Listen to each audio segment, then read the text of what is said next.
Madam Chairman, I move we approve the agenda as presented. Thank you. Can I have a second? All in favor by saying aye? Aye. Thank you. Motion carries. Consent agenda. Minutes and financial reports.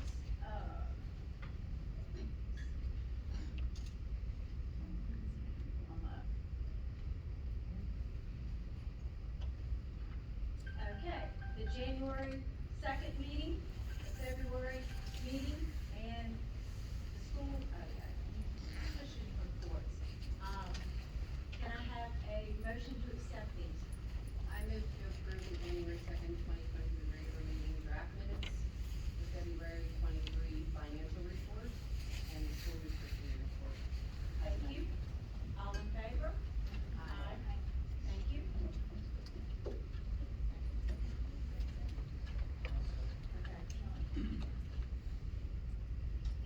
And at this time, the monthly operating bills.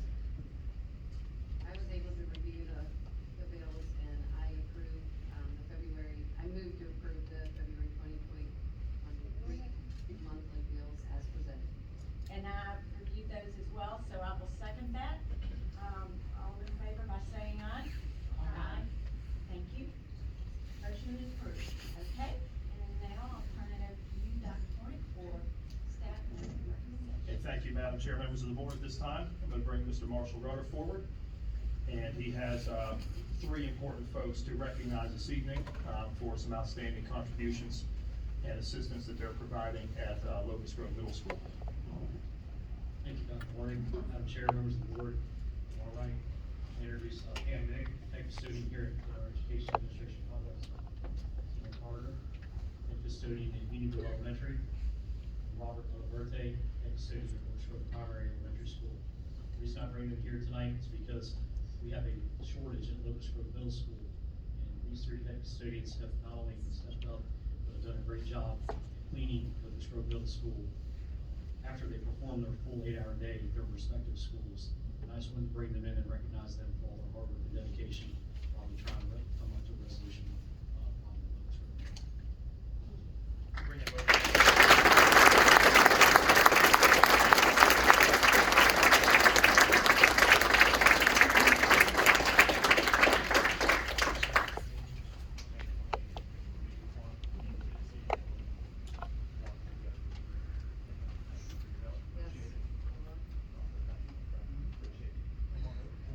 Ready, Ellen?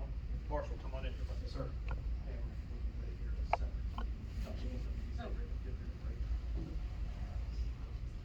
Perfect start.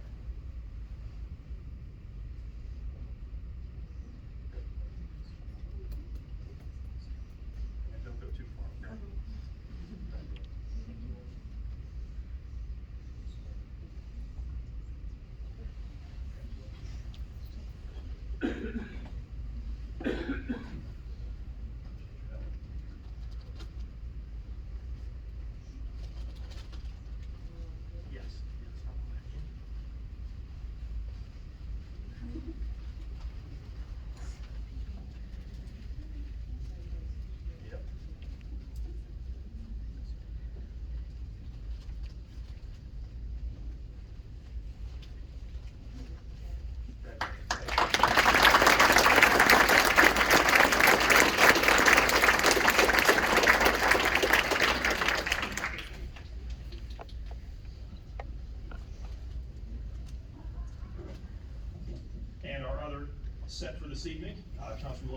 Elementary School. Dr. Oliver Eggert is here, as well as Ms. Brandy Shoemake, so we're happy to have our building administrators. And they have some folks to recognize from Locust Grove Elementary. Good evening, board and everyone in the audience. So we have recognitions to do for both staff and students today. And I'd like to be able to start with our students. We had 4 students who were finalists in our school spelling bee. And I'm gonna call all their names, but I believe only 2 are actually here this evening. But our 4 finalists that I'd like to recognize tonight are Axel Pate, James Pelton, Simeon Scipio, and Vicky Lee.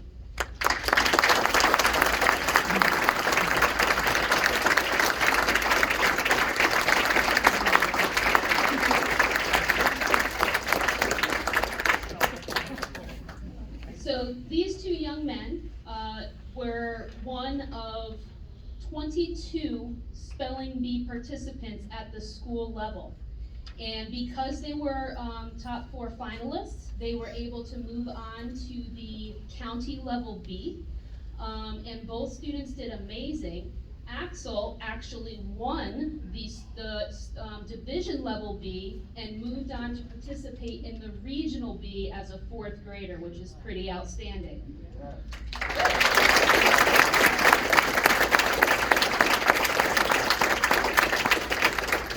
And I can tell you, so I was the pronouncer at the school level B, and I will tell you, there were times that we had to Google the correct pronunciations of words. And I feel like I'm an intelligent lady, and I didn't know some of these words that these boys were able to spell. So congratulations once again to both of you for your amazing abilities and participation. Thank you so much.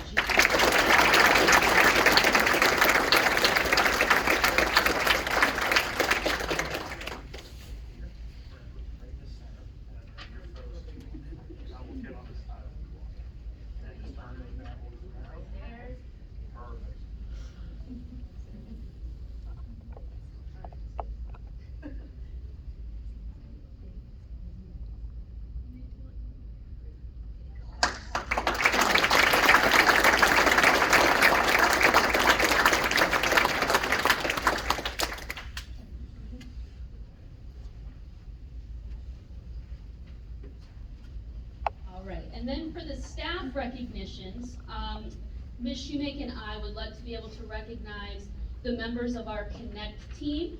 So we have Ms. Claudine Jessup. Please come up to the front when you hear your name.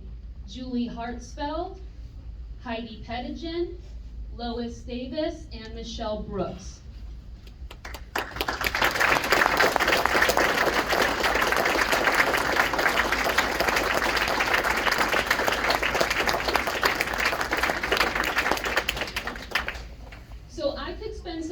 Talking individually about the contributions that each of these ladies make to our school with respect to the subjects that they teach. But part of why we wanted to recognize them this evening is because of the level of collaboration that this team is able to do. In order for me to fully describe this, I need to take you on a little trip back in history. Do you remember this past December how we got super frigid temperatures? Everybody remembers? Well, when we returned from winter break, we found our gym was underwater. So a pipe had burst, and we have been without a gym since then so that they could replace the floors.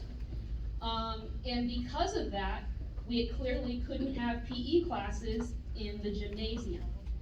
This team, without hesitation, was super flexible, super creative, and able to figure out not only how do we offer PE in an exciting and efficient manner, but utilize the spaces that each of them do have within our school so that they were taking on that role and giving the students interactive, fun lessons that still met all the standards for the courses that they each teach. We have had some of the best collaboration among this team. They have been patient, they have been creative. We've had exercises going on in library while they're also learning about library-related things. I believe the name for that was Jiberry, right? We've had teachers going on carts to go to classrooms so that PE could take place in another setting, such as in the art room where the kids were playing foosball on the art tables and things like that. What this team has been able to accomplish out of what I call a tragedy to our gym, because it was a gorgeous gym, and it will be again, but these ladies have gone above and beyond to be able to make it so that our kids still get the experience of every one of their classes, and it's still engaging and fun, effective, and is meeting the standards. So this group has been amazing under difficult circumstances, and we absolutely had to recognize them as a team. So congratulations and thank you for what you're doing.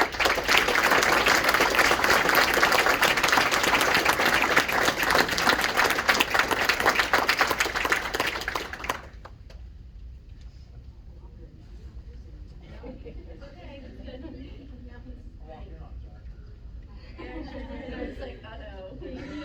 Hornets here. This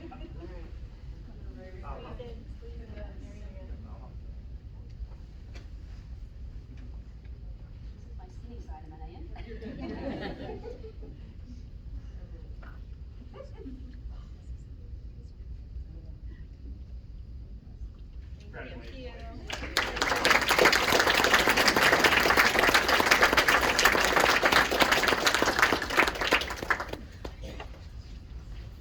Okay, thank you, Madam Chair, members of the board.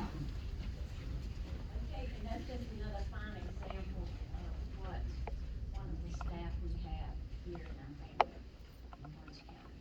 And thank you again, ladies. All right, at this time, let's see, we'll go down and do a little bit of business. We have got, oh, excuse me, public comment. I'm sorry. At this time, I will open public comment. And Ms. Byron, do we have anyone signed up? Yes, ma'am. And, I will call them up in groups. The first group will be Larry Scott, Gary McFadden, and DJ Anglin. How many speakers do we have?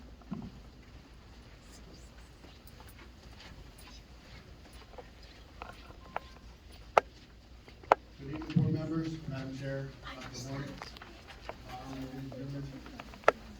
I'm here tonight to speak on the proposed policy that Mr. Hopkins has drafted for us to vote on. And from what I understand, Mike Jones and Sherry Page have agreed that they're gonna vote on this policy as it is written. And I'm a little puzzled because if you remember back in October, Ms. Quintern had a resolution that kind of modeled this policy. It was a little more strongly worded that you guys weren't even interested in talking about. Ms. Page, if I had an Oscar, I'd give it to you for your performance that night, in tears, saying how you couldn't vote for a resolution that wasn't even a policy because a family member, I guess I won't go into details, but one of your family members was gay, couldn't come out of the closet, whatever. And so what I'm scratching my head about here is, how is 3 members who couldn't vote for a resolution now willing to vote for a policy about gender identity, which shouldn't even be called identity, it should be called gender dysphoria, because if a kid's struggling about whether he's a boy or a girl, there's seriously some mental problems going on. Mr. Hopkins, I wanna bring something to light with you, because I've been coming to these meetings for the last 2 years, and I've noticed how you are toward Ms. Page. Sent you an email in January 22, January 16. And I says, Mr. Hopkins, you seem to be real biased toward Ms. Page. And just the way you act, the way you defend her. And I'm just asking you what's going on with that, because I've been picking up this thing ever since I've been coming. I've been picking up on this. I don't know if anyone else had read into that or not. And you probably responded to that email through the school board. It's all public information, if anyone wants to see it. You come out with, yes, I am biased with Ms. Page. So, you go on to say that you used to date her, You all go to the same church, or you used to go to the same church, went through some lovely romantic venues together. And you even went as far as to give her a Google review at her place of business that you've never even went to before. You even say that in your review. But you say the women there are lovely on the eyes. That review has been since been taken down. So, Mr. Hopkins, what I'm asking you tonight is, what are you doing? Let your yes be yes and your no be no. You're jumping on both sides of the fence and you're bringing all these people back up here tonight. I don't think anyone's gonna agree with your policy because it's not worded correctly. It's not gonna accomplish anything. How can a principal be in charge of, at Locust Grove Middle School, there's 700 kids there. You got a principal and a vice principal. How can they be responsible for 700 kids that they do not see every day? Each one of those kids sees 6 different teachers. You gotta hold these teachers accountable. Thank you.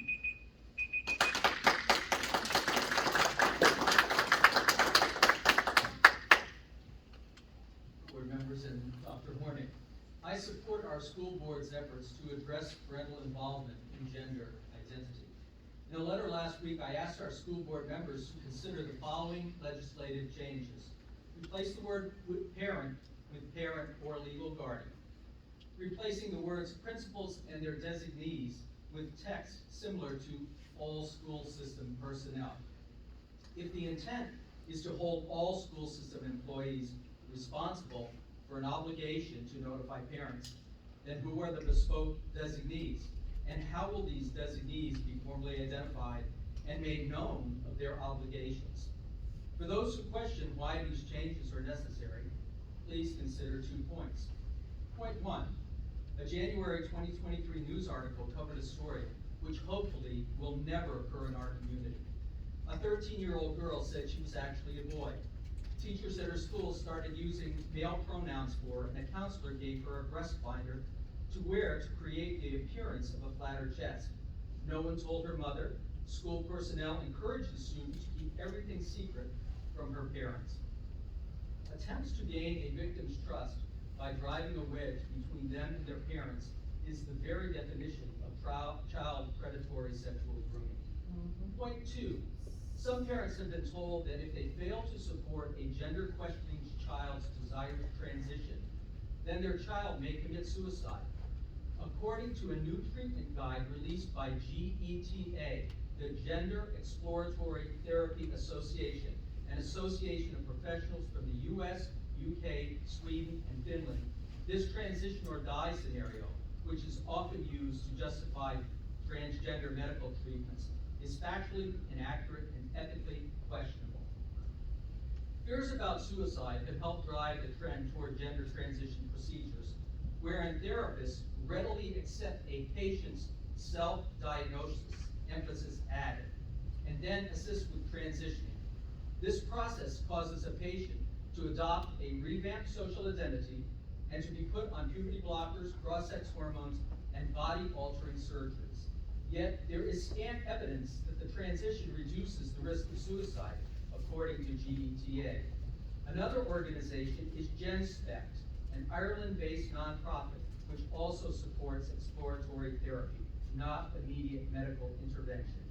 Heart-wrenching stories of regret are emerging as more detransitioners publicly reveal stories of being misled into gender transition procedures. Final thought, chemical castration, breast removal, and hysterectomies do not affirm children, they name them. Thank you.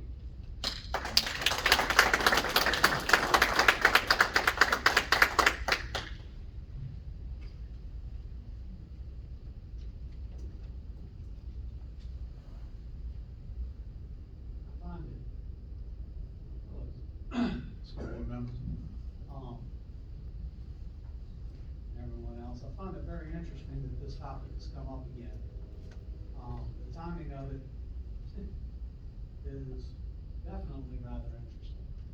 As we stated before, we were here doing this not that long ago on a very similar policy. But even more so, what I found interesting is when this was proposed, and certainly I believe that every parent should be notified if their child is having these thoughts or these questions. It's our rights to know. But what I found very interesting was when it was recommended that an accountability clause for more than just the principal be added, that several of you said no. You've never heard of anything like this. But our teachers and administrators, they don't go off the rails. They don't do that. I'm sure you haven't had to oversee a termination of any teacher or administrator because they didn't follow policy. Being a little more restrictive, being a little more confined and holding people accountable to make sure that parents' rights are protected, that the children's rights are protected, I don't see any problem. Not at all. And I don't know why you do. Now, at that meeting, I watched people change their mind, sitting right here at this table, vote ways they said they weren't gonna vote. But they did it anyway. Now, today, I'm hoping that you'll look at this policy and maybe you'll consider it, but if you're gonna consider it as written, there's problems with it. Because it doesn't hold people accountable. At that last meeting, you wanted specific examples of when the administration went off the rails. See me afterwards. I'll be happy to enlighten you, including something involving my own child. I'll be happy to enlighten you. Where teachers and administrators don't always do the right thing. 90% do, just like in law enforcement. 90% do. They do the right thing most of the time. But there are times when they go off the rails. And hopefully, you as a school board will stop doing that and start looking at these through a practical sense. And not through a few squeaky wheels, but what the majority of your public and people who are involved in school want. Okay? We don't want government school. We want a public school system involved with community, involved with everybody here. I don't have a whole lot more to say than that, but hopefully, y'all won't continue to do more of the same.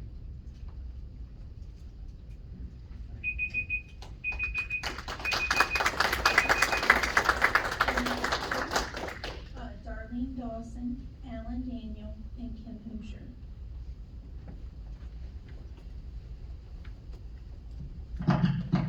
Good evening, school board and Chair Dr. Horner. I honor your service. This is a really difficult thing that you're facing. You have people out here who are on both sides of the issue. And most of us, out of just a really right place in our hearts, we love these children. And we hate to see them make a mistake in their youth that could affect the rest of their lives, will affect the rest of their lives. I generally support the amendment. As others have said, I think some additional wording would be good to clarify that the policy should apply to anyone who has contact with a child. Last week's board meeting, Mr. Hopkins, you argued that the principal has sole authority over the classroom, and I know that's factual, but I spent 34 years in the classroom myself, teaching in Virginia Public Schools, and I know that in the real world, it's an impossibility for a principal to have intimate knowledge of every interaction of every minute of every day with every child. They have no choice but to delegate to their teachers and their staff. And with that delegation comes the responsibility for the staff to also be held to the policy standard. Mr. Jones, you argued that we have no evidence of school division employees acting on their own, and I pray you are right that in Orange County we do not have that. I don't know for a fact whether we do or don't, but I know nationally, if you look at this issue, we have a lot of teachers, and I respect teachers. I am a teacher. It's part of my very soul is teaching. I still teach even though I'm retired. But we have a lot of teachers who are kind of going rogue sometimes, and that any staff member would want to withhold from a parent information of this kind of magnitude and life-altering consequences is just unfathomable to me. I think we have to hold everyone accountable by policy so that they know what it is. Statistics show an 80% increase in 1 year in diagnosis of gender dysphoria. And I think if you have any intellectual honesty at all, you have to admit that that kind of number doesn't happen organically. I do believe this absolutely is a social contagion, and people are recruiting our children for this lifestyle. And I think an important point is that principals, teachers, and staff do not have the training or the licensure, and that's a really important word, to deal with mental health issues. We need trained and licensed psychologists, counselors, and social workers to fill that role, and still only with parental oversight. Schools need to be in the business of teaching academic content. That's our jobs in a public school, academic content, not addressing medical issues without a license while withholding information from parents. I urge you to do the right thing tonight, stand up for our kids, and pass this policy with some additional language. Thank you.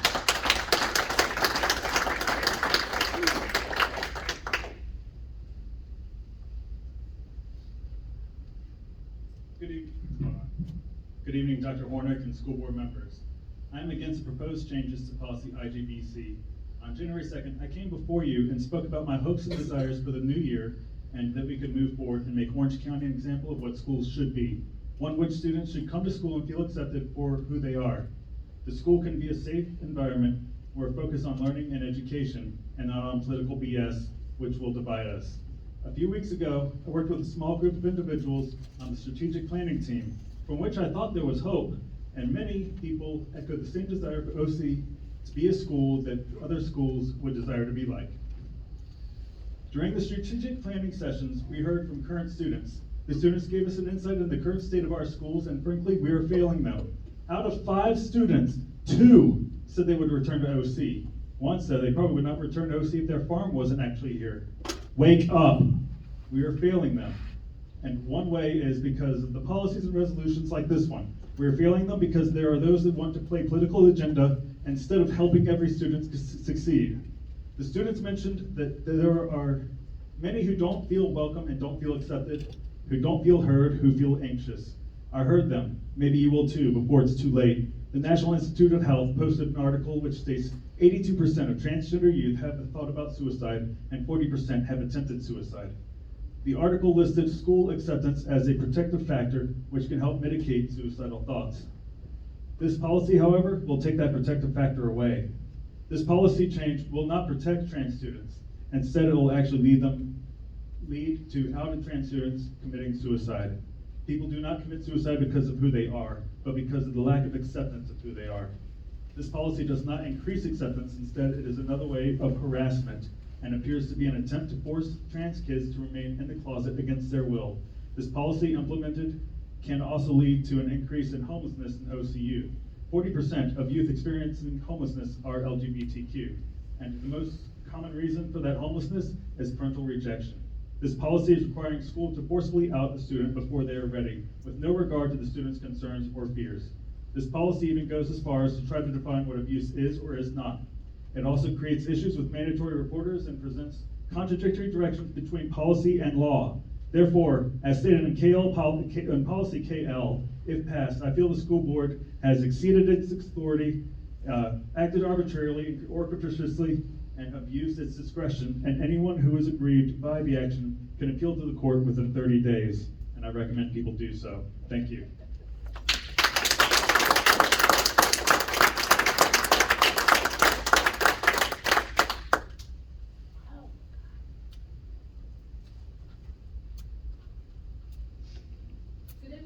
Good evening, Mr. Hornick and members of the board. My name is Kim Hoosier and I live in District 3. I'm a parent of a high school student and a professor. I oppose Mr. Hopkins' IGBC bill and urge this board to vote no on this harmful policy.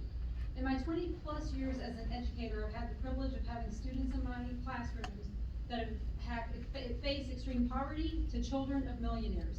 In my classroom, I've had students of all races, numerous ethnicities, and yes, transgender students. As diverse as these students were, they all believed in the power of education and saw it as a path to a brighter future. I want to share a very abbreviated story with you about a remarkable student I had a few semesters ago. This student identified as transgender and had faced a heartbreaking amount of discrimination and inequality simply because of their gender identity. The student was not accepted by their parents, was kicked out of their home with nowhere to go because their parents would not accept them for the person they were. They faced depression and suicidal ideation not because of their identity, but because of how everyone else treated them.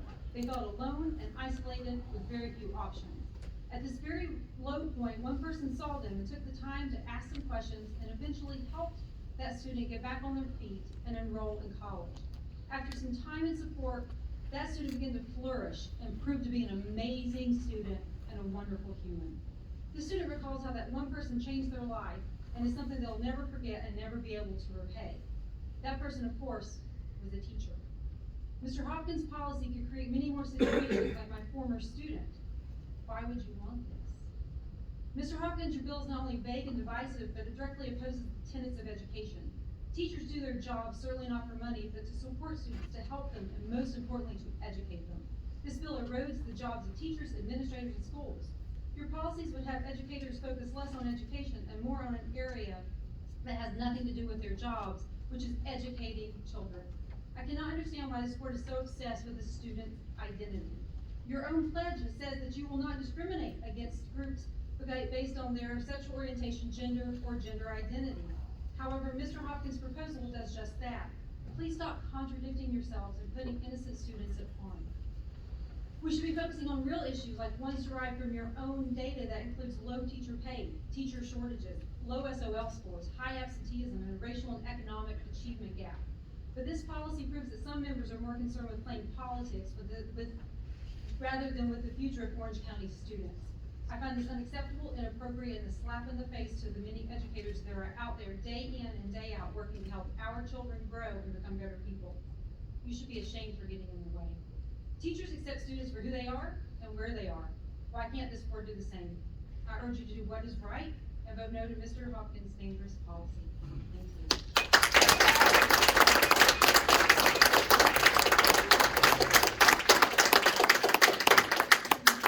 The next group includes KJ Potts, Laura Daniel, and Sarah Pillow.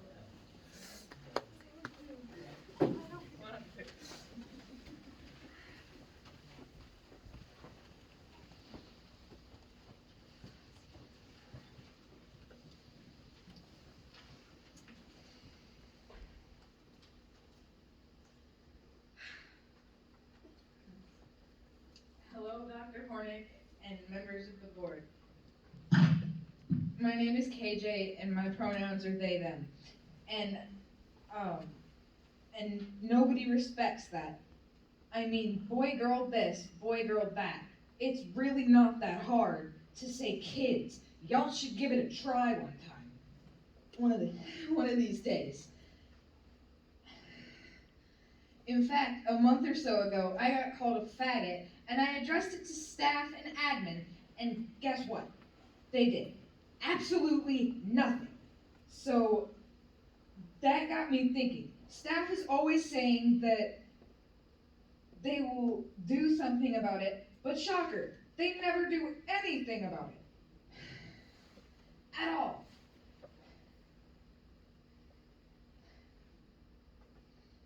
And at this point, I'm beginning to think that staff does not, and teachers do not care. I mean, some do, and some I can count on, and others I can't. And that's really sad. So what you guys are trying to do is going to open the door to more bullying. And I don't think anybody in this room wants that. Thank you.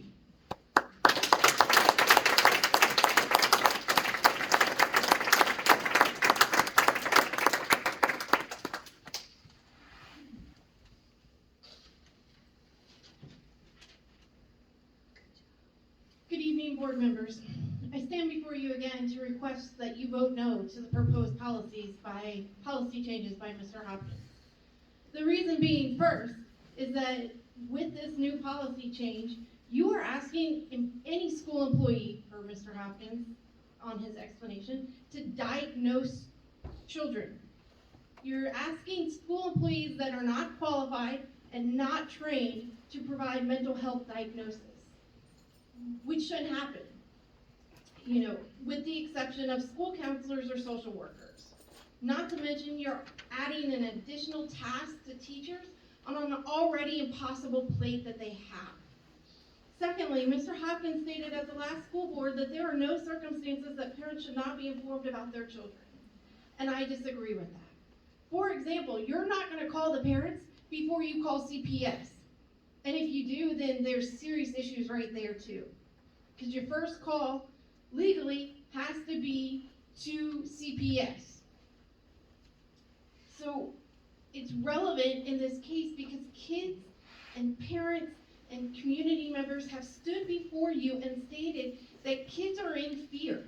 You even had a parent stand before you to say he disowned his own son because his son was gay. So it happens here in the county. I can tell you, for example, in the beginning of the school year, you had a girl that was kicked out of her house because her parents found out she was gay. Just imagine what's going to happen now if you pass these policy changes. My last issue with this is that there's no criteria written whatsoever. So if a guy wears a dress or paints his fingernails, are you going to call home? Are you going to diagnose him and say, oh, you have confusion? What about if a girl wears a suit and tie instead of a dress? What if a little kid grabs a toy truck or a little boy grabs a baby doll and plays with it in Head Start? Are they now required to inform the parents? Oh, I'm not sure, but you might have, your kid might have gender confusion. Or is this specifically about pronouns? And if it is, then you are specifically targeting trans children and non-binary children. There's got to be a better way. There can be a better way. But Mr. Hopkins, you and the rest of the board failed to meet with parents in the community and come up with a better way that we can protect children and keep parents and the community involved. And again, this distracts from what you should be focusing on, education. But again, we're worried about the safety of kids. Why aren't you? I seriously want to know that answer. Why are you guys not concerned? Thank you.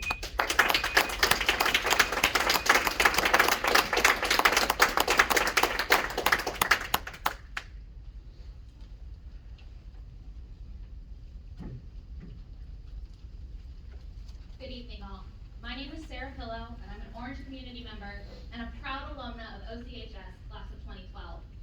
Before I begin to speak about the proposed revisions to the school board's policy on parental involvement in gender identity, I'd like to reminisce with you all about my time at OCHS, as I often feel lucky to have grown up in this area and in an environment that allowed for my freedom of thought and expression, a freedom that allowed me, at the age of 18, to begin to come out to my friends and my family as a queer woman.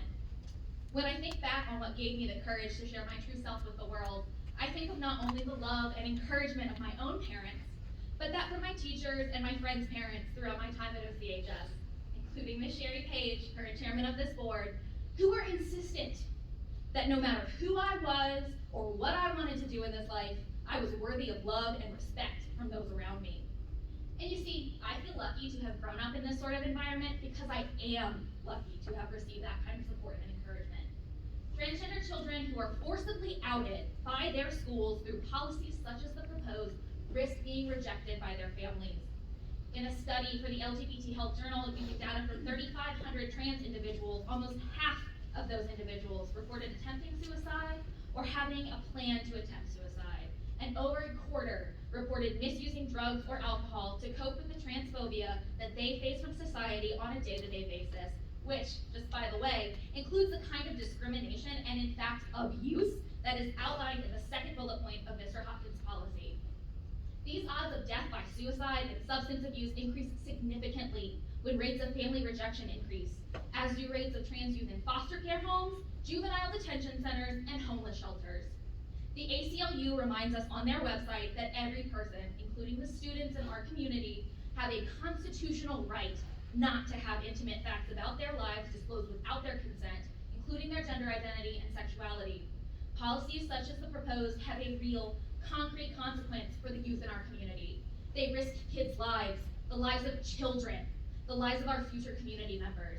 These kids are our artists, our scholars, our firemen, our athletes, and yes, even our future school board administrators.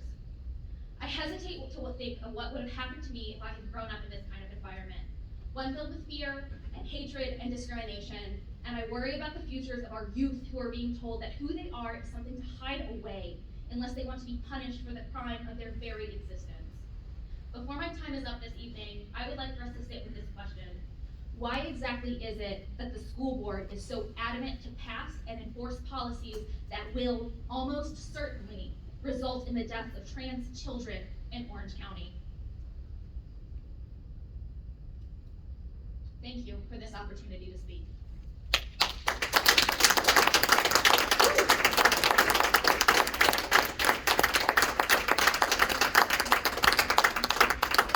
Includes Jude Milton, Sarah Yeager, and John Pruitt.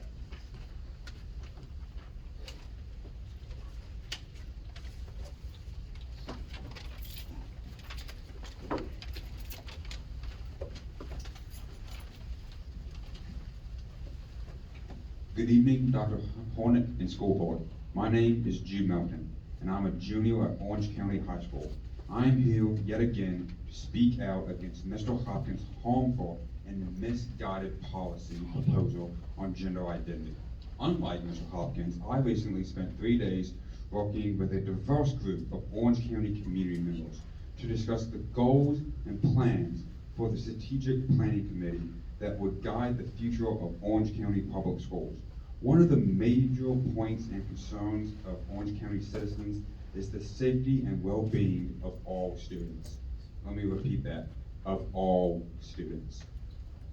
Mr. Hopkins' proposed policy directly goes against what the community and what the students already said was needed and what they want.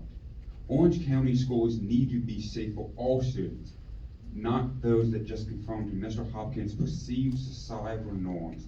His policies would create greater anxieties, suffering, and stress on a student body that has already experienced too much already. His policy assumes that all students have safe and secure home environments, but unfortunately, as we all know, that is not the case. Mr. Hopkins' policy could lead to very negative outcomes where students suffer. Why would a member of the school board want to create more pain and more suffering on their young students? I cannot understand why anyone would want to bring this much negativity, this much hate, and this much division to the community. This is a community that I've grown up in, a community that I've loved. But what I am seeing happening here is breaking my heart. To see people I know, people I love, and people that are very important to me feel like they are not welcome. And they feel that they are not welcome because of the actions and the decisions of this school board. I feel nothing but just shame for you and what you do. I urge each and every one of you to vote no on Mr. Hopkins' policies and just do what is right. Thank you.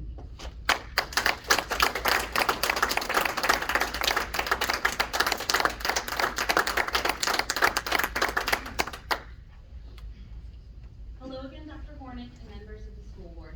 As a resident of District 3 and a parent of 2 small children, one of whom is a kindergartner at Orange Elementary, I'm here again compelled to speak because I disagree with the direction the school board wants to take Orange County Public Schools. I'm close friends with members of our town's LGBTQ community, many of whom are parents or students themselves. I am vehemently opposed to Mr. Hopkins' revision to policy IGBC. This policy is directly modeled after the forced outing bill HB 2432, which was defeated in Virginia State Senate Committee, even before it could go to the floor for a vote. That alone should show you that policies such as these aimed at further stigmatizing LGBTQ individuals, placing them in positions of vulnerability against their will, have no place in Virginia, and especially not in our schools. Mr. Hopkins has indicated that he wishes to reduce suicide risk in LGBTQ youth. But the statistical facts and overwhelming majority of comments you keep hearing from people with personal experience indicate that this policy would do the exact opposite and further harm these children. These children could be your children when they grow up. These children could be your grandchildren. Their lives are literally in your hands. LGBTQ youth are not inherently suicidal because of their sexual orientation or gender identity. It is because of how they are treated and stigmatized by people like you. with these policies. Only 1/3 of these individuals experience parental acceptance, and yet you want to force everyone, even the 2/3 that risks parental rejection, into having the most difficult conversation of their lives before they are ready. 40% of homeless youth identify as LGBTQ, and the #1 reason why they are homeless is because of parental rejection. 55% of LGBTQ kids say that school is actually an affirming environment for them. But if this policy passes, how much less affirming will it feel in Orange County than it already does? This will exacerbate the rift that we already have and mistrust that so many students have for their teachers, for the administrators, and even their peers. This policy also puts undue burden on the already overwhelmed and overworked school staff. We know they're overwhelmed because we can't retain good teachers. This policy will force teachers and administrators to perform a governmental overreach into parenting. You don't want teachers to get back to the task of simply educating, it seems like. You'd rather they police these moral issues for your political agendas. The second bullet point in Mr. Hopkins' proposal attempts to define that parents not supporting their child's gender identity isn't child abuse. Another gross overreach by the school board into matters of parenting. I think we can all agree, please let our schools get back to the desperately needed refocus on education. Scrap this policy entirely.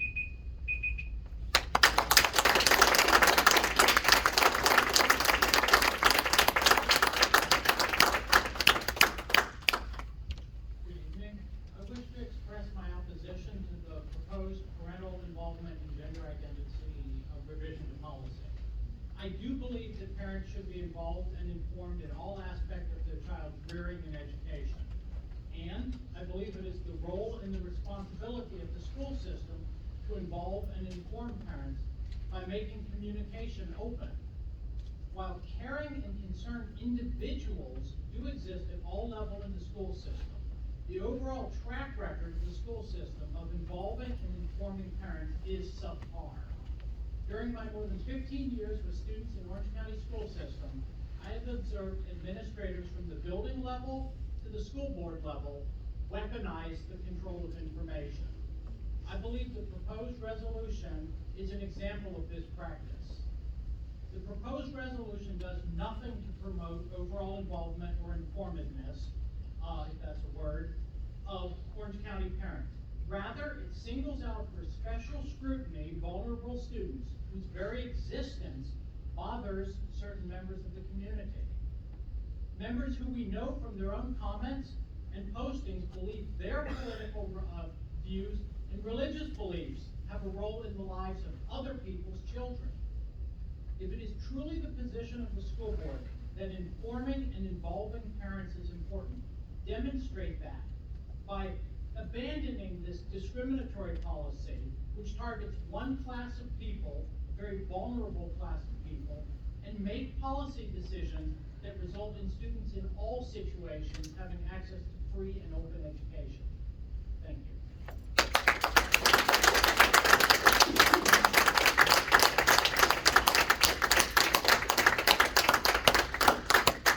The next set of speakers is Cameron Hamilton, Steve Keeler, and Sandy Harrington.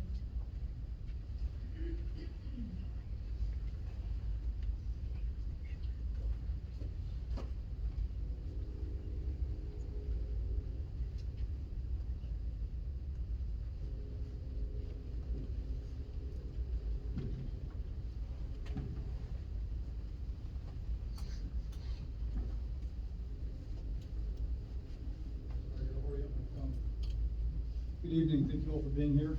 Madam Chair, members of the school board. I want to thank you for your time. I want to also compliment Mr. Hopkins on his brown blazer. Although it's not worn very often these days, so I'd like to retire, sir, full mood. I just want to lighten the mood a little bit and talk about the big picture. I'm kind of astonished we're even having this conversation. I think that the 14th Amendment and various other cases that I'll reference here in a moment have established the role that parents have in the well-being of their children. I think everyone on both sides of the aisle here would argue that the only intent we have is to foster prosperity and the ability to thrive in our children for great success. And that's what education is meant to do, to prepare children one day to embark on a new life, a new journey as adults, sentient beings, able to be self-sufficient, not being reliant exclusively upon others, but able to go forth and succeed with the optimal success. Those two words back to back. So the cases that I'm going to reference here have really affirmed what I think are the roles that parents have in the lives of their children. And so before I begin that, I'd like to affirm Mr. Hopkins again for the position that he's brought forth. I think it is an appropriate representation of how the school board should be affirming the roles that parents have in their children's lives. But again, I find myself wondering, why are we even having this discussion? How is this even a topic? How is this even a legitimate concern to think that we're going to conceal potentially life-altering issues, life-altering, highly complex emotional, spiritual, and arguably physiological matters, and exclude parents from them? How do we have to adopt a resolution whereby we're going to indicate that parents will be involved when they should have always been involved? The notion that a parent is not informed with the matters of their child is incomprehensible. It is utterly incomprehensible. When your child commits a criminal act in school, parents must be consulted. When your child commits a behavior, an assault against another, it is incomprehensible to think that parents will be shielded from this. So let me just affirm this resolution, and I think, frankly, as a society, we really need to come to grips with the fact that these aren't children being outed by their teachers. These are children that are choosing to express themselves in the public forum. And that's certainly their right to do so. I don't think any of us would object to that. However, the notion that by a public outing and by involving parents in the lives of their children, it's a false argument. It's not truly there. Children are choosing to do it on their own accord.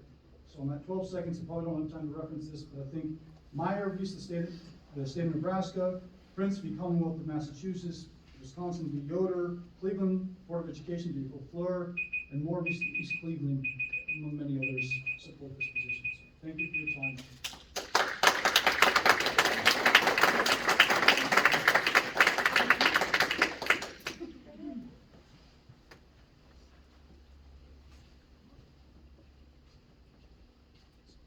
Good evening, Dr. Horton, ladies and gentlemen of the board. My name is Steve Bueller, and I am also surprised that we're here tonight talking about this again. Especially since we're trying to make policy on something that's already law. Governor Youngkin, September 16, 2022, signed an executive order putting into effect something that repealed and replaced the previous policy concerning parental knowledge of what was happening with their children. In a quote from that new policy, we can see what Governor Youngkin was talking about when he said parents are in the best position to work with their children to determine A, what names, nicknames, and/or pronouns, if any, shall be used for their children by teachers and school staff while their child is at school.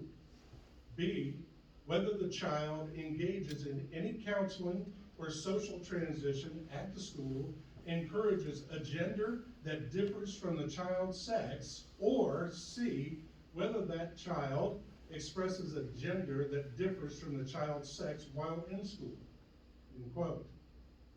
Our governor's policy restored parental rights that the previous policy pretty much disregarded completely. I think the major point that he was making is this in a nutshell. Our children are not property of the state. They are members of our families.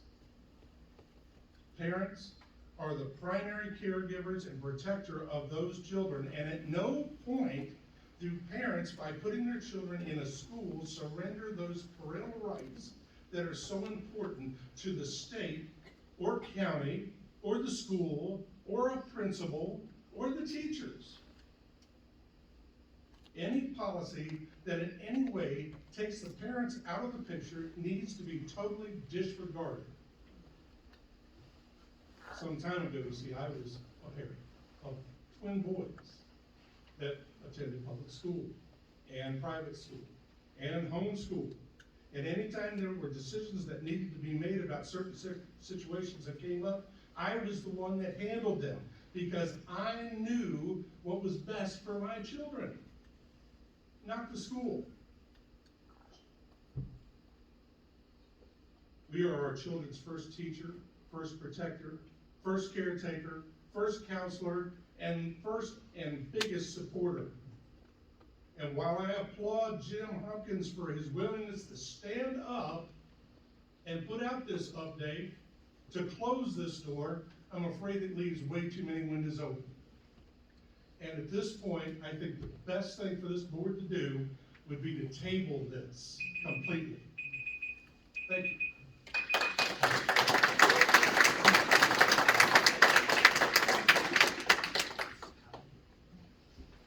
Good evening, Dr. Burnett, members of the board, community.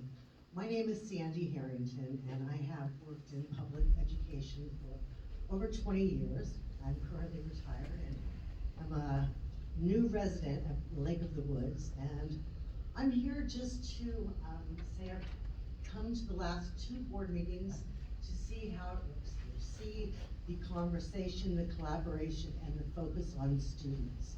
And I was really excited and wanted to come tonight to recognize the hard work that Dr. Hornick has led and the staff has encouraged and participated in to go forward in the strategic planning process.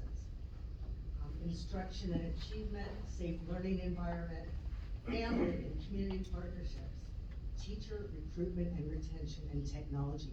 Those are the areas we should be focusing on right now. And I am excited about being a part of the planning team. The action team will start to meet tomorrow. And I would say this other stuff is kind of a distraction. It's political, and it probably should be left on the political stage and not in public education. So I would encourage you to just continue to focus on our students' education so that our students can learn, our teachers can teach, and our parents can continue to be involved in their students' education. Thank you very much.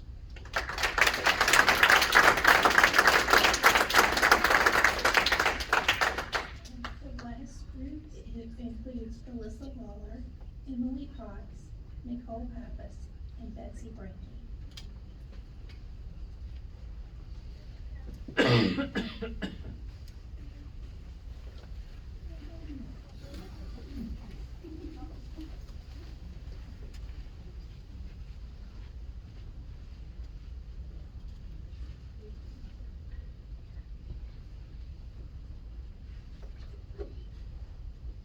First, I'd like to ask you guys to please forgive me if I ramble.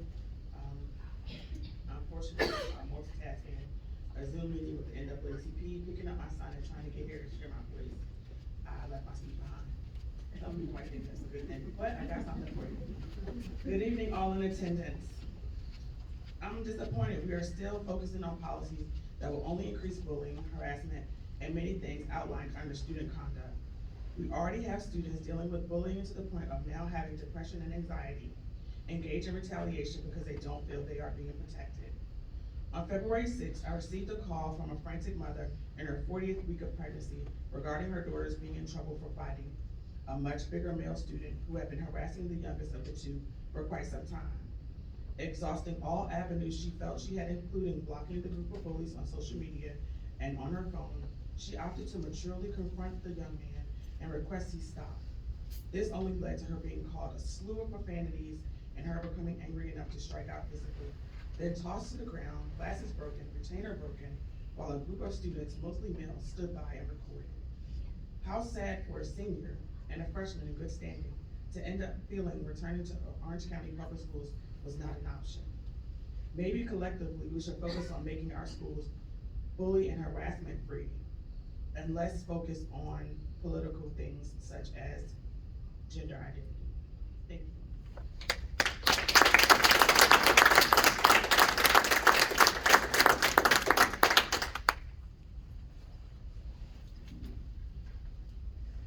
Dr. Hornick, members of the school board, and all of you here.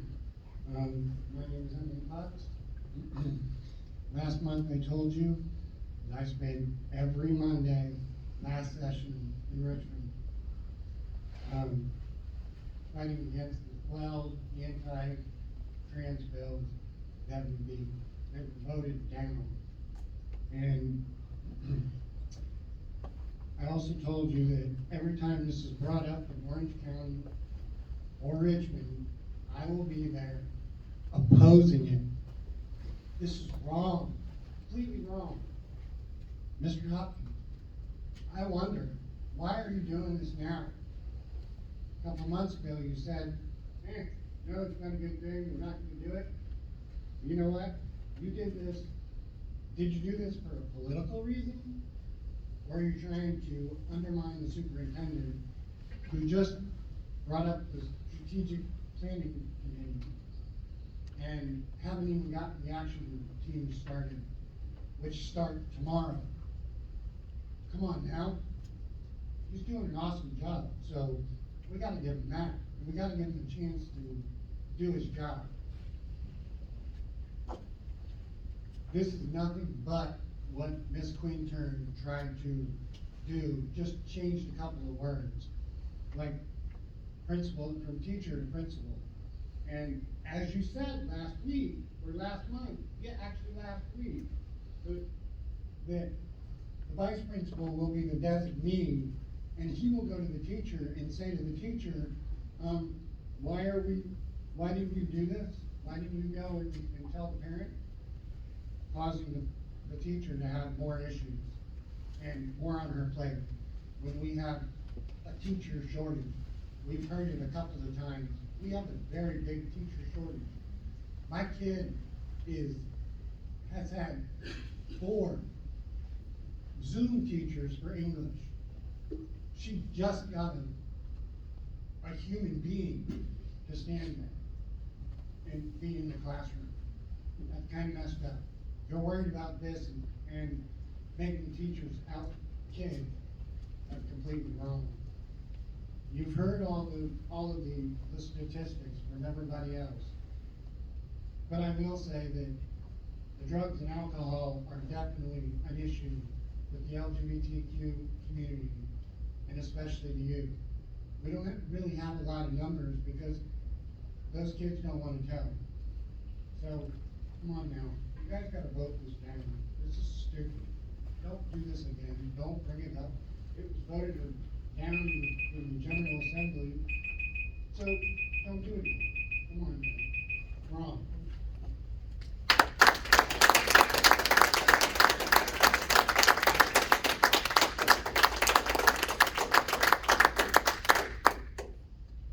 Good evening, Dr. Hornick, members of the board, community. My issue tonight is really more of a procedural process issue. I served 12 years on a school board, and I was just kind of surprised to see that here, school board members are actually writing policy. My experience is that the school board discusses the intent of the public, you do the public's business in public, and then direct the superintendent and his staff to develop the policy. This gives you the assurance that that policy has been vetted legally, it's been vetted in compliance with other policies you have, are there any, differences, contradictions, and it allows you to rely on the superintendent and their staff, his staff, as you're supposed to, because the superintendent is your guidance. Your superintendent is your resource, because that's where the knowledge about the education system and the education and the children really rests on this board, and that's why the superintendent sits with you on the board. He may not be a voting member, but he's your equal, he's your resource. And when that policy is drafted, the superintendent brings it to you for a first reading. You review it, does it meet your intent? The public then has the opportunity at that first reading to say, oh, this is what came out of that previous discussion. Your input is put in, and if there are any changes, it comes back for a second reading, at which point the community can make their comments and you can make your vote. Everything is transparent. People know the discussion before, they know the discussion at the first reading, and they have their opportunity to be participants. What I'm hearing tonight is People have asked you to make changes to that policy that is being brought forth to you. If you make any changes to that policy tonight, you can't approve it tonight. You must bring it back to give the public that is not here the opportunity to come back and say whether or not they agree with that. So tread careful. I mean, this is an important responsibility you have. Lean on your superintendent, lean on your conscience as well. I've heard some amazing things out here tonight, and I hope you take those to heed. Best of luck.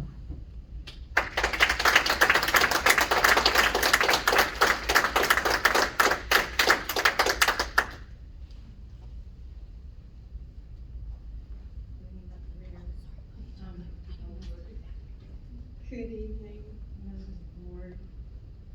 Thank you for hearing us all tonight. This issue, gender identity, is obviously a very delicate subject.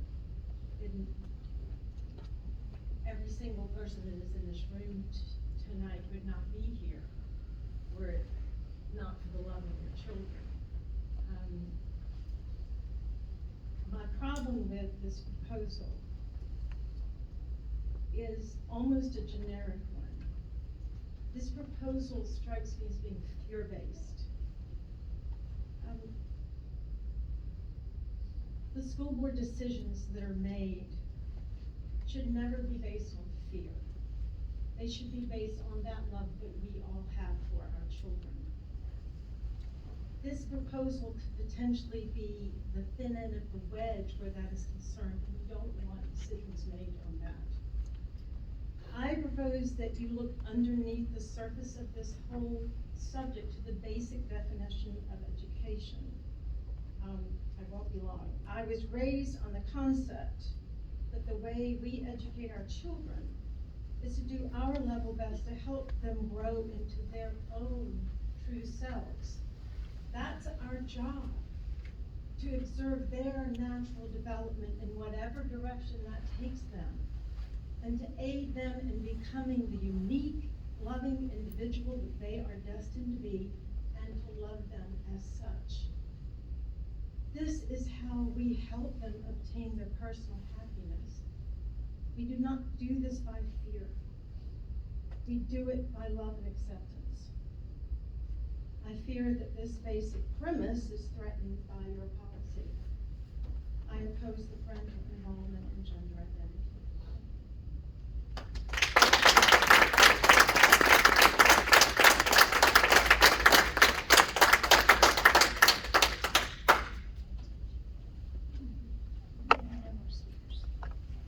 Hearing that no one else has signed up, I will declare public comment closed. And we will continue with business. At this time, Dr. Horn, we have a presentation of the Head Start and Early Head Start.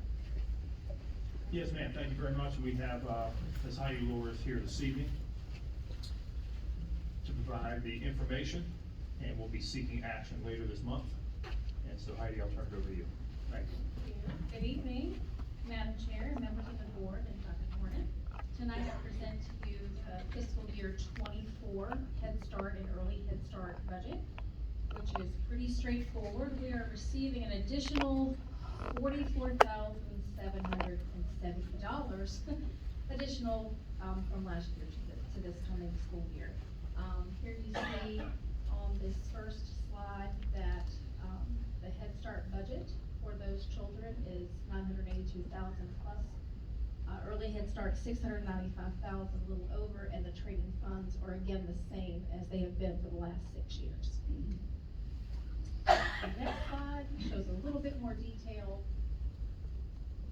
Here you see where our money's going for personnel, for Head Start and Early Head Start, our fringe benefits, our supplies, the medical classroom office. Remember, we provide everything for the child, diapers, formula.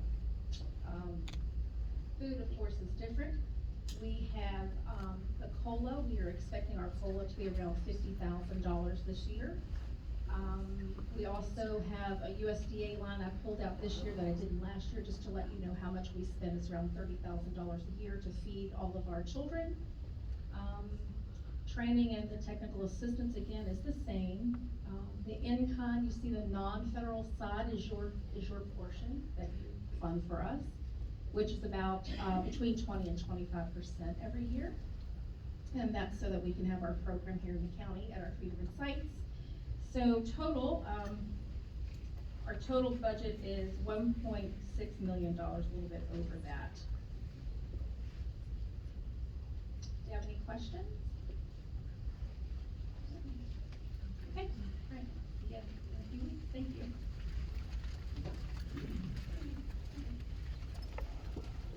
If there are no questions, I'll entertain a motion to go ahead and accept this. Accept as presented. Okay, thank you. Can I have a second? Second. All in favor by saying aye? Aye. Thank you. Motion passes. Okay, next up. Thank you, Madam Chair, members of the board. The second this morning is approval of the policy revisions that were brought forward earlier, I guess last week it was, by Ms. Ayler regarding updates to policy for albuterol as well as naloxone, Narcan. And she is here this evening if there's any more follow-up, but we're seeking action tonight, please. The recommended policy wording changes.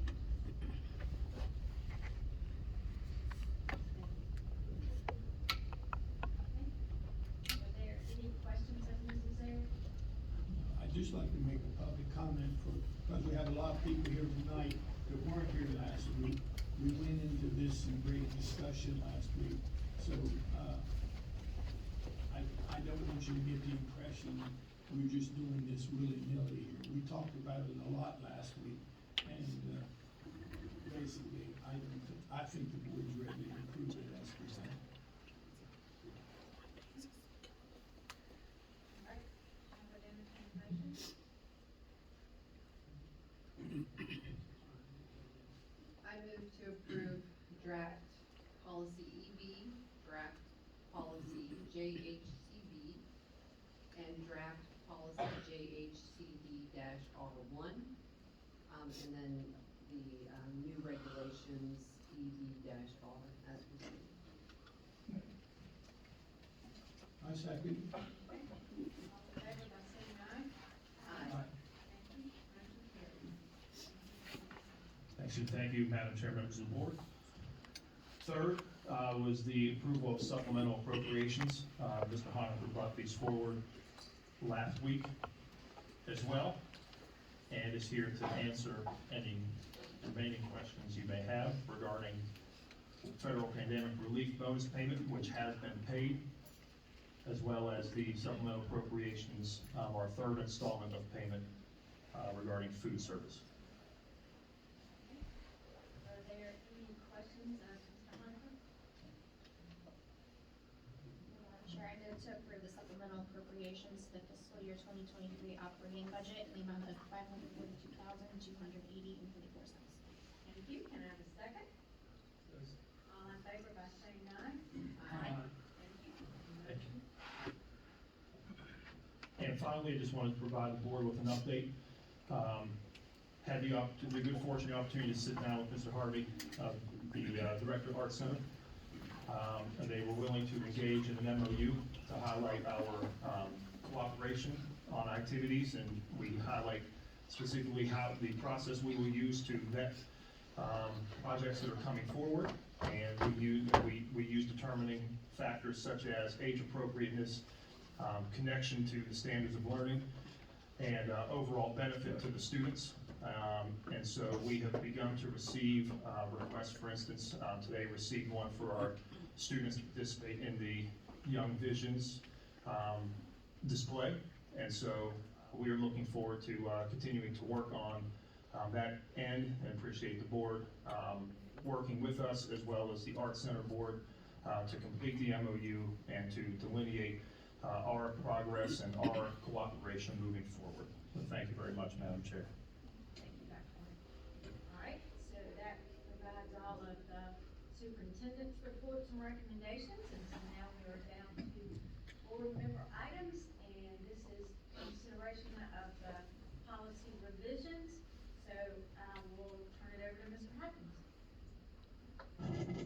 make a motion that we approve the revision to policy IGBC as presented. Is there a second? A second with comment?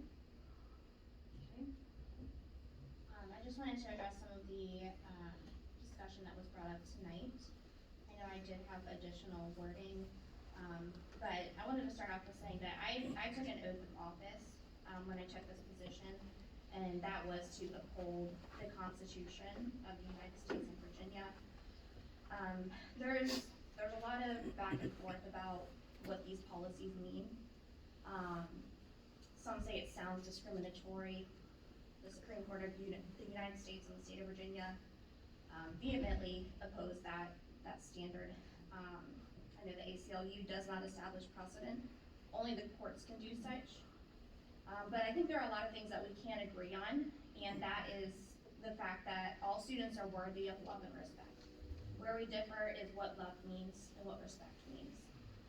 Additionally, my whole platform was on parental rights, and to suggest that the Orange County Public Schools is okay with hiding information from parents about their students is absolutely incorrect. The policy J states that parents will be notified immediately of suicidal risk by the school counselor. So I know that's one thing that's been brought up a lot is the risk of suicidal thoughts, but there is protections in place for that. Additionally, the policy JO authorizes the release of reports of many different things to parents. That includes psychological reports, educational reports, medical, sociological, and other assessments. So that information cannot be hidden from parents.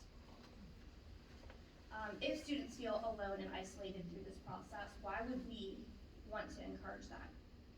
We need to have a rally of support behind these students. Educating is the job of the teachers, and we agree on that. So we need to focus on that. We need to not have the teachers suggest that they are certified counselors and can create plans in place for students without proper certification, without involvement of the parents.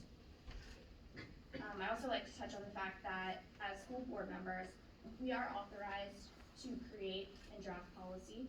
The Virginia School Board Association unfortunately indoctrinates a lot of school board members to suggest that the superintendent is to be supported by the school board and not the other way around. Dr. Hornick has been an immense asset to this community, and I appreciate everything that he's done in guiding us and coaching us through many different things. But for these reasons alone, I don't feel that this policy even touches the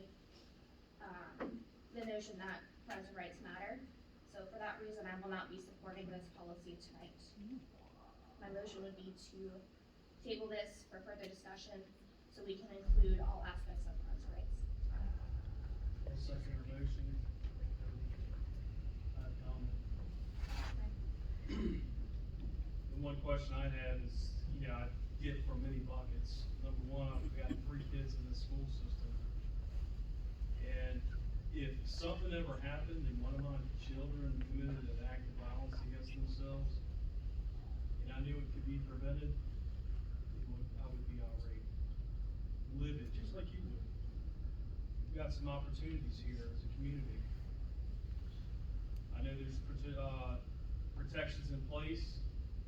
You know what I do for a living. I work a lot of cases that involve sincere victimhood and that have evidence to prove that. Not innuendo, not conjecture, not just willy-nilly. It has to have meat on the bone.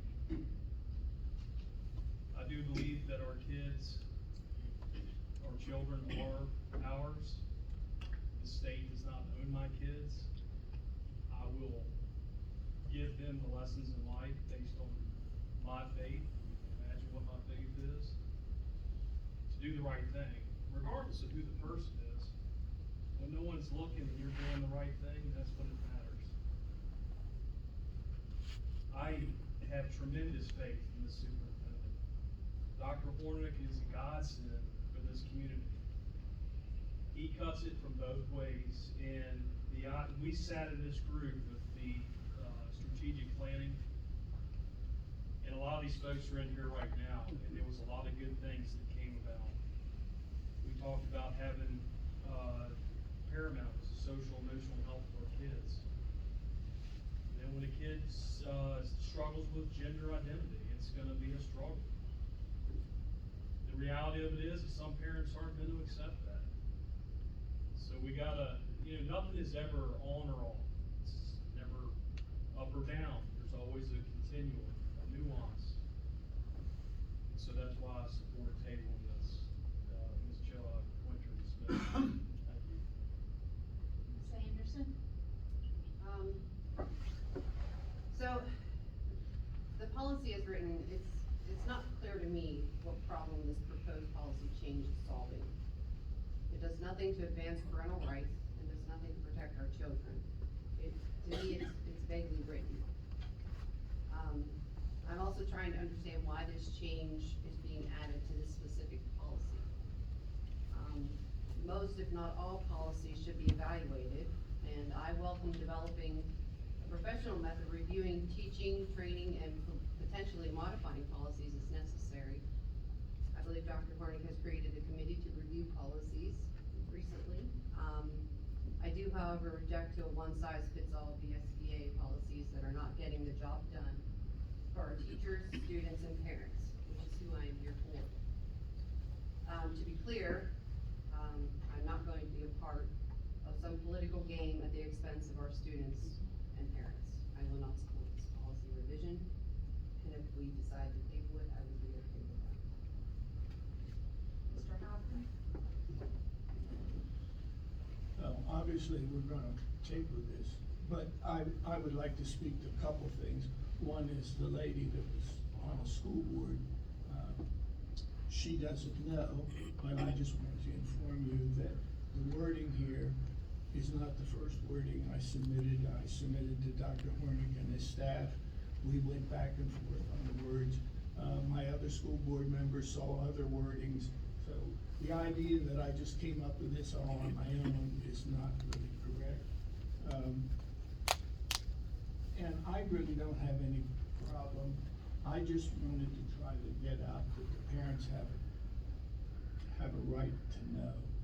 And we have other school districts in our state that don't agree with that. And it is a political issue. Maybe we should just put it off. It's okay with me. I was just trying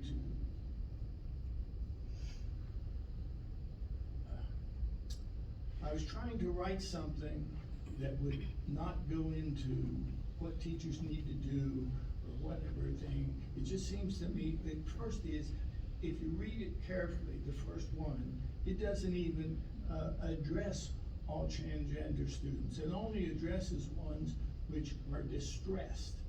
Now, if we have a student in the school that's distressed, that's when the school has to step in and do something. Now, what I was trying to say, what they should do was, first thing, contact the parents. That's what we do with all distressed students. The school's not into transgender stuff. We should be in reading, writing, and arithmetic. But there's other things that happen. When a kid comes into school and falls down and breaks his arm, we can't say we can't deal with it because that's not reading and writing arithmetic. We get in and deal with it. And when a child is in your classroom and distressed, and the ones that are gonna be distressed are probably in elementary school, what I've read on this subject, I think the right thing to do is contact the parents. I actually think my board thinks that too, but if they wanna pass on this tonight, it's fine with me. So, I would agree with my colleagues. I don't think there's anyone on this board that isn't in agreement that parents are the legal guardian and they are the parental guidance of their kids. Having 2 kids of my own, I understand that. I do understand where Mr. Hopkins was coming from on some of this. We should be about educating our kids. We should be about making sure that they are on grade level. We should be making sure that they have the money and the resources to further their educations. We have a problem right now that in this county, we don't have a career and technical center. We've got bigger problems worrying about where are we gonna educate our kids and where are we gonna advance them into their next level in their education versus trying to decide if they wanna be called Bill or Sally. You know, that is conversations for their parents. That is conversations that they need to have at home. But my stance is that we need to be thinking about the bigger picture. We've got kids leaving the school that don't have jobs, not sure what they're gonna do, they're not college ready, they're not prepared, because they're not I didn't go to college, I went to a trade school. Thank goodness I wasn't college material. Thank God there were college career centers out there for us to have, to be able to prepare, raise our kids and live productive lives. Sorry, the word just went totally out of my head. But, so that's what we need to be focusing on and let parents parent. So, I agree. I think Mr. Keeler said it first. I agree with you 100%. I think we ought to table it. So. I call the question, Madam. Okay. All in favor of tabling it, say aye. Aye. Madam Chair, for your information, to table this, how far out are we going to be tabling this discussion? I don't want this tabled indefinitely. Excuse me? Ms. Quinton asked that it not be tabled indefinitely. My suggestion is that we still wait for DOE Governor Youngkin to come out with more guidance on this. Would be my suggestion.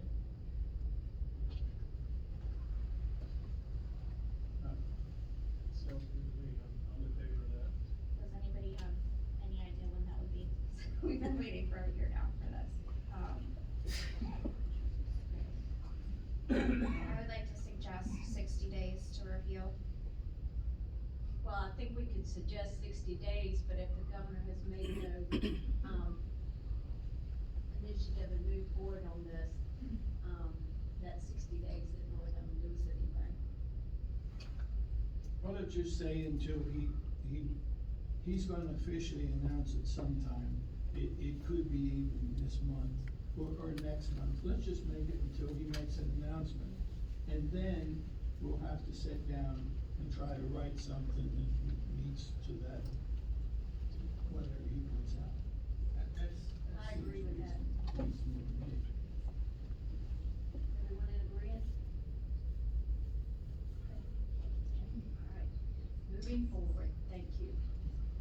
So at this time, we will entertain closed session certification for this. Pursuant to 2.2-3711A of the Code of Virginia, the Orange County School Board will convene a closed meeting for the following discussion of personnel as authorized by section 2.2-3711A. For early admission, waiver of compulsory attendance, out of county, out of district class, and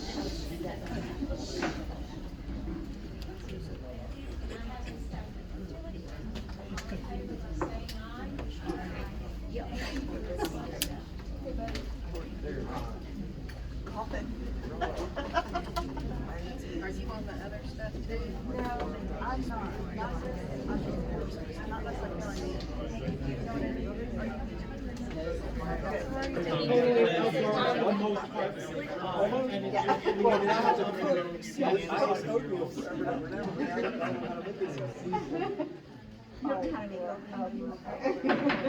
I'd like to call this meeting back to order. Can we have closed session certification, please?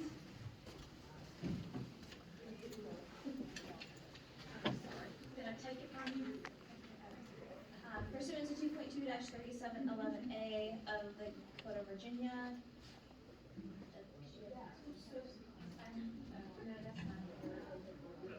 That was to close. Whereas the Orange County School Board has convened a closed meeting on this date pursuant to an affirmative recorded vote and in accordance with the provisions of the Virginia Freedom of Information Act, whereas 2.2-3712D of the Code of Virginia requires certification by the school board that such closed meeting was conducted in conformity with Virginia law. Therefore, be it resolved that the Orange County School Board hereby certifies that, to the best of each member's knowledge, only public business matters lawfully exempted from open meeting requirements by Virginia law were discussed, and only such public business matters as were identified in the motion by which a closed meeting were convened, heard, discussed, and considered. Thank you. Can I have a second? Second. All in favor by saying aye? Aye. Thank you. Can we have roll call, please, Ms. Fowler? Mrs. Anderson, Aye. Mr. Hopkins. Aye. Mr. Jones. Aye. Ms. Page. Aye. Ms. Quinter. Aye. Madam Chair, the clerk certifies the vote as follows: 5 yes votes, no votes. The resolution is approved by a 5-0 vote. Thank you. Disposition of pupil personnel actions, Dr. Horner, did they come with your, Yes, ma'am, we recommend waiver of compulsory attendance based on religious beliefs in pupil case number 2023-09. thank you. Can I have a motion? Move to approve the waiver of compulsory attendance based on religious beliefs for case number PP 2023-09. Thank you. Can I have a second? Second. All in favor by saying aye? Aye. Thank you. Motion carries.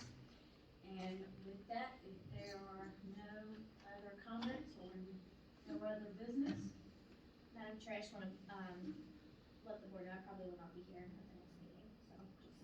we wish you well. Wish you well. All right, and with that, I will adjourn this meeting.